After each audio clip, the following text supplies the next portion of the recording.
रुआ देख रहल बानी बिहार के डिजिटल क्रांति के जनक न्यूज बिहार के YouTube channel Bharat live TV. कौन कितना कर रहा ईमान की बात है, फंसा हुआ अभी पूरी दुनिया और मानवता की जात है। नमस्कार, स्वागत है आपका भारत लाइव में। भोरे भोर में जिस खबर को लेकर के हम आपके सामने आए हैं, उस खबर को सुनने के और देखने के बाद निश्चित रूप से आप भी थोड़ी सी मंथन में जरूर लग जाएंगे। मंथन इसलिए कि पूरा विश्व अभी कोरोना की महामारी झेल रहा है और इससे लड़ने के लिए हर तरह से तैयारियां की जा रही हैं। इस बीच में बिहार की अगर बात करें तो बिहार में जमकर राजनीति शुरू हो गई है। राजनीति भी इस तरह की कि पता ही नहीं चल रहा कौन कोरोना में सरकार के साथ है, कौन विपक्ष में खड़ा है और कौन कितना मजबूती से कोरोना की लड़ाई को अपना लड़ाई समझ इसमें पूरा योगदान कर रहा है। लगातार बदल रहे हैं स्थिति, परिस्थिति और बयान। ऐसा ही कुछ सीधे देखने को मिला है कि जो लगातार कहा जा रहा था कि बिहार में राजनीति छोड़ विपक्ष पूरी तरह से सरकार के साथ है, अब उसी विपक्ष पर हालांकि जदयू ने नहीं पर कहीं ना कहीं भारतीय जनता पार्टी सीधे सीधे हमला करने लगी है। भारतीय जनता पार्टी के प्रवक्ता निखिल आनंद ने आरोप लगाते हुए सीधे तौर पे कहा है कि कहीं ना कहीं भीतर खाने में प्रशांत किशोर और आरजेडी के बीच में कोई ना कोई खिचड़ी जरूर पक रही है। उन्होंने सीधे तौर पे कहा है कि अज्ञानता मूर्खता की जननी है, इस लिहाज से ज्ञान का गजब भ्रम दिखता है।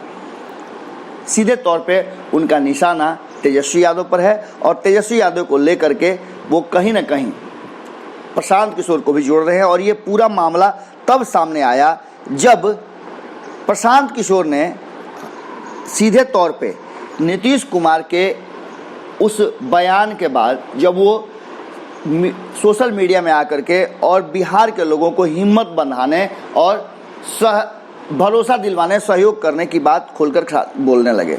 लगातार भारत लाइव इस बात के लिए आग्रह कर रहा था कि मुख्यमंत्री को चाहिए कि वो बाहर निकल करके आएँ और बाहर फंसे तथा बिहार में जो लोग चिंतित हैं उन लोगों को समझाएं और भरोसा दिलाएं।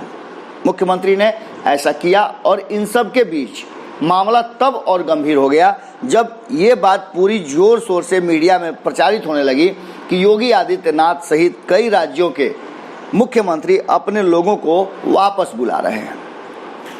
कोटा में फंसे छात्रों को लाने के लिए 250 से 300 बसें योगी आदित्यनाथ ने भेजी है। उसके बाद से मामला पूरी तरह से गरमा गया। हम ये भी बताएंगे कि इस पर जदयू की क्या प्रतिक्रिया है, पर पहले आपको बता दें कि किस तरह से जदयू और बीजेपी के कुछ नेता जो हैं जो इन बयानों को किस तरह से पेश कर रहे हैं और पूरी तरह से राजनीति जमकर होने लगी है।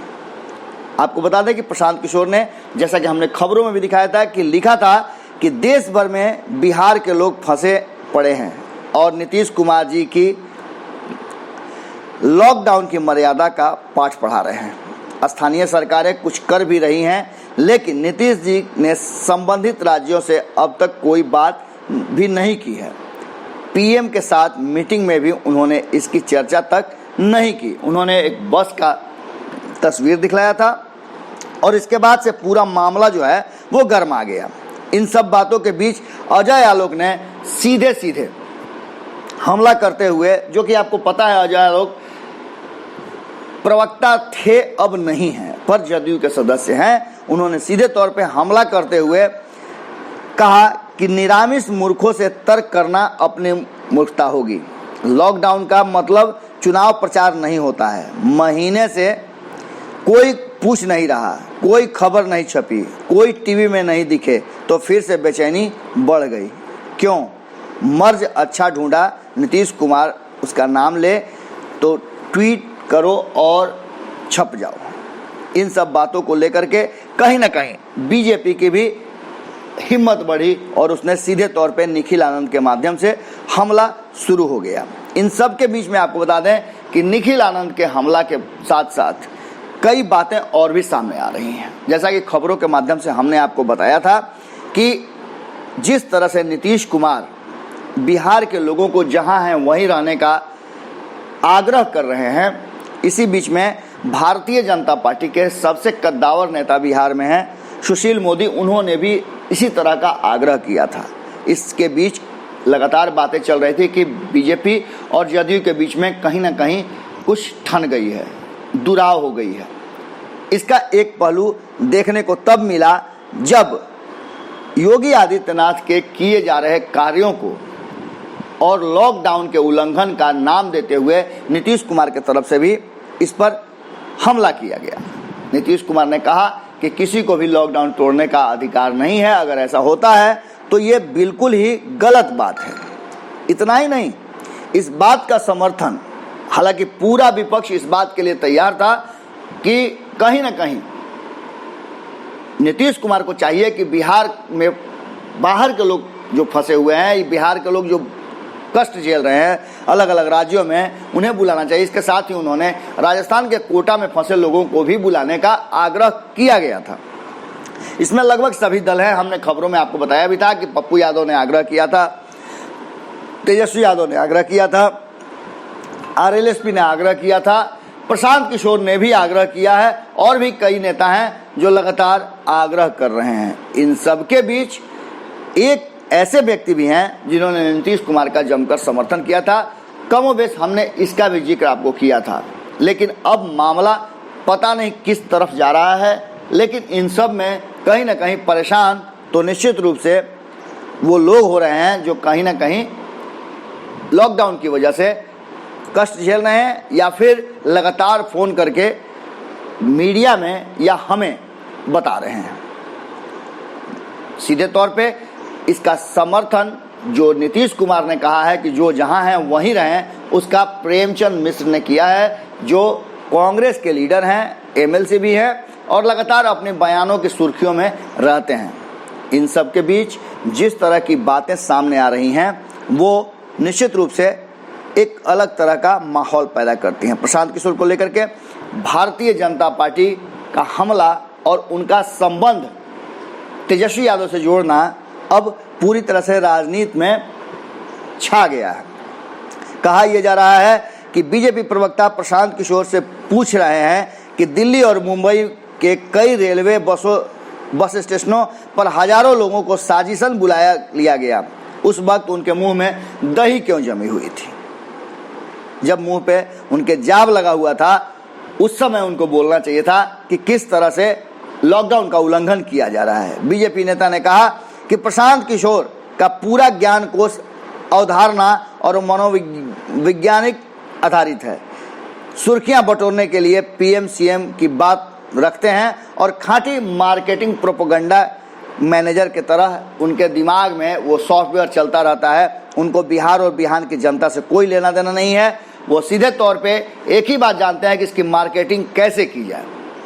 इसके साथ ही आपको बता दें कि जिस कोरोना से सारी दुनिया कांप रही है उसे हिम्मत के साथ भारत ने ललकारा है। उक्त बातें प्रधानमंत्री नरेंद्र मोदी ने कही है और प्रधानमंत्री नरेंद्र मोदी ने जैसे ही लॉकडाउन पार्ट 2 का घोषणा किया था, बिहार सबसे पहला राज्य था जिसके मुख्यमंत्री ने उसका पूरी तरह से पुरजोर समर्थन किया था। हालांकि बिहार ने पहले ही लॉकडाउन बढ़ाने की अपनी मांग रख दी थी। अब स्थिति यह है कि बिहार के जो लोग बाहर फंसे हुए हैं उनका क्या होगा।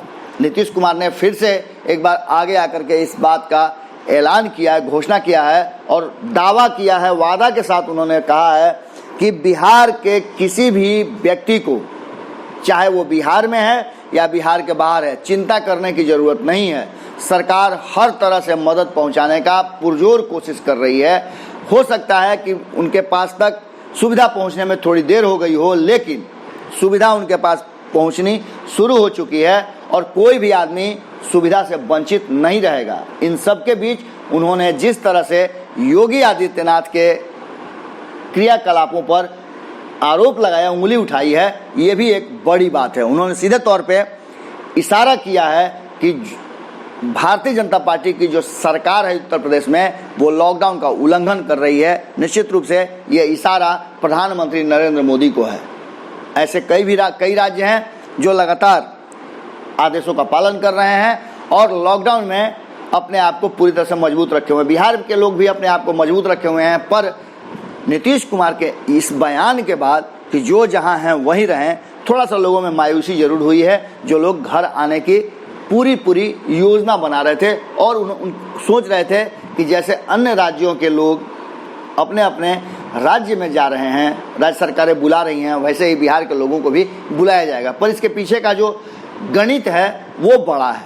गणित ये है कि और राज्यों के लोग तो कम फंसे हुए हैं, बिहार के लोग सबसे ज़्यादा अलग अलग राज्यों में फंसे हुए हैं, क्योंकि बिहार कमज़ोर राज्य है। यहाँ कल कारखाने नहीं हैं, रोजगार के साधन नहीं है, इसलिए बिहार के लोग अधिक से अधिक संख्या में दूसरे राज्यों में जाते हैं। नीतीश कुमार की मजबूरी भी है और इस मजबूरी का वो सामना इसी तरह से कर सकते हैं कि लोगों को समझा करके जहां हैं वहीं रहने की घोषणा कर सकते हैं, क्योंकि नीतीश कुमार और उनके सरकार में ऐसा जज्बा या बूता नहीं है, ऐसा कोई मैकेनिज्म भी नहीं है जिससे वो लोगों को बुला सकें। हालांकि विपक्ष ने बसें देने की बात कही है, पर यह सिर्फ देखने और कहने की बात है। वास्तविकता कुछ और है। वास्तविकता ये है कि बिहार सरकार के पास तो आंकड़े तक नहीं हैं कि किस राज्य में बिहार के कितने लोग फंसे हुए हैं। इन सब के बीच नीतीश कुमार ने जिस तरह से लोगों को समझाने का आगे निकल कर काम किया है, ये निश्चित रूप से एक अच्छी पहल है।